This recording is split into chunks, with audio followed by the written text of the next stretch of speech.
வைத்து என்னுடைய மோருடைய வாசனையை நுகர்வோருக்கு மட்டும்தான் இந்த கம்பல் வந்து சரியாகும்.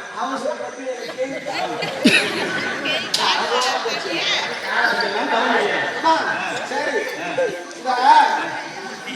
வெண்ணெய் வைத்துட்டோம். அடுத்ததாக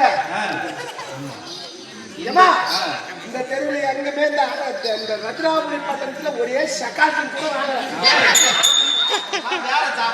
அதெல்லாம் முடிக்கிட்டு அவங்க எல்லாம் மாமிசம் மதுதான் முடிப்பாங்க. அவங்ககிட்ட வந்து நீங்க தெரியாத இருந்தாலும் அதை தொலைவுல யாரோட அடக்கி அடுத்த வீதி சென்று பார்ப்போம் யார் வருகிறார்கள் என்று.